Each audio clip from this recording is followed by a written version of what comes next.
All right, man. This is the interview that everyone has wanted. So, of course, we got it here on Charlotte Sports Live. The new quarterback, maybe for the Carolina Panthers, Baker Mayfield.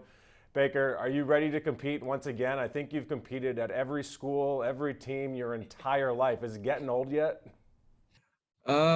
First, thank you. No, it's not getting old. That's the fun in it. It's just a sport. It's supposed to be competitive. It's not supposed to be easy. So I'm familiar with it, but looking forward to the new challenges that being in Carolina brings. It's exciting times for us.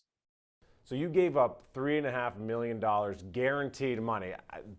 Anyone watching right now, jaw hits the ground. Can't believe that you would do that. How did that come about, though? Like, how do you agree to $3.5 million versus whatever you threw out there originally? And when, most importantly, did you realize you needed to do that in order to make this possible so you could play football?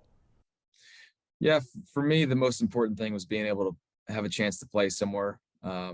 Obviously, was ready for the fresh start, moving out of Cleveland. So that we knew that chapter. I mean, that was the signs were written on the wall, so we knew it had to be somewhere else.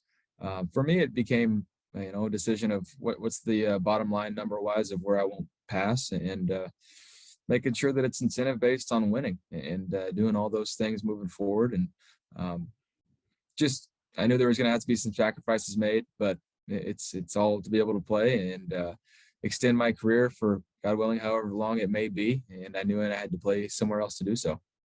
What was it like this offseason? Because just being not near Cleveland, seeing the reports come out, the Browns, they want to trade you. They go after Deshaun Watson, then say that they want an adult in the quarterback room.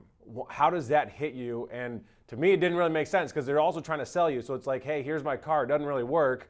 So it doesn't seem like a good business decision. But how did that hit you when you heard something like that by your team?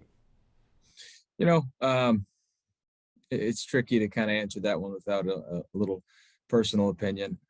It just the people within that building know exactly what I gave for 4 years, and whoever wrote that article and came out with it can write whatever they want. But the people that went through it with me there for 4 years, all the ups and downs, and to get that place to where it was, that it was a tough journey. And so for it to abruptly end like that, I think was probably the most surprising thing of all. And but excited about this next chapter. And obviously you couldn't write a story better than to have them on the schedule week one and to kind of put all that drama behind us and move forward. All right, you mentioned it, and so we're certainly not putting the drama behind us because we're building up until week one. That's how this works in media. So, how big is that circle? How have you crossed it out? Are you throwing darts at week one? How's that look in your head?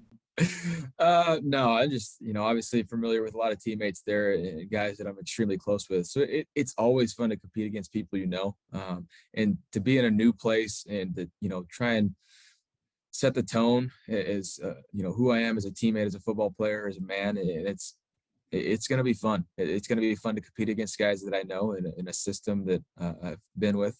So, not throwing darts, none of that, but just looking forward to the opportunity to set the tone for our team, the Carolina Panthers, for the rest of the season. So, I've actually compared you on air on our show, Charlotte Sports Live, to Cam Newton a lot. Not necessarily because of the ability, In as the much. fashion sense, Yes, right. Your style and his style, the scars. We're excited to see that down here in Charlotte, of course. But because of the flair and the misunderstanding of what the national media perceives one as. So when I say that, like Cam was perceived as a powder, a bad leader, and fashion first. When you're in the building and you get to know Cam, it was the worst opinion you could probably form. When you get in the building, he was all about football. I never met a teammate that talked about him negatively. They all were obsessed with how he was. Yeah, they laughed at his attire, but like everyone's got something, and it's just a hobby. I kind of have that same perception with you being a fiery guy, turn on Sports Center, and you do one thing, and therefore that's who you are. Like, are you tired of that narrative, and is that fair to say? I think the best decision I've made in a long, long time was just to get off social media. So I stopped seeing any of that. But yeah, it's just who I am. Fiery, competitive. I love being in the locker room, poking fun at people, just seeing what they're made of. Trying to get the best out of people, and I enjoy this process so much. This is the game of football that I love, and to be able to do so and grow from it's so much fun. So it people are going to write stories regardless. That's just how it is, and accepting that fact is a part of growing up and realizing that prioritize. This is about winning football games in Carolina now, and how do I do so while being the best version of myself in that locker room? So how do you come in? How do you give us more than 5 wins? We've had 5 wins the last 2 years. People are tired of it. What's a successful season for Baker Mayfield? However I can help this team win games, that's my job. Whether earn the starting job or not, it's how do I push guys behind the scenes? How do I get guys to buy into what we're doing? This system, obviously it's a new system with Coach McAdoo coming in. Everybody's learning it. How do I become an extended part of this coaching staff, and also while being the best teammate as possible? So I've always been about winning, and that's all I really care about. I've done it in high school, college, and helped turn around a place in Cleveland, and now it's about helping this place out in Carolina now. So and I'm going to be bought in. That's just who I am. If I'm going to do it, I'm going to do it 120%, and that's always who I've been. You and Sam Darnold have a little bit of a relationship, both being drafted in 2018. I mean, you guys didn't date, but when you do date someone and it's like the first time you see him out, you're like, hey, you. And you kind of didn't see them, but you saw them. You kind of just head your way over to the bar and act like you didn't. But Sam reached out to you first. How much does that help you come in here and be part of this team, and you guys just be part of that quarterback room and be buddies? Yeah, I've mentioned this is obviously a pretty pivotal point of our careers. Same for both of us. And so, how do we become the best teammates? How do we, push the agenda of winning? Because obviously that's the goal as a quarterback in the NFL, is to help win games. And for us, we can help each other out. We've gone through a lot of ups and downs.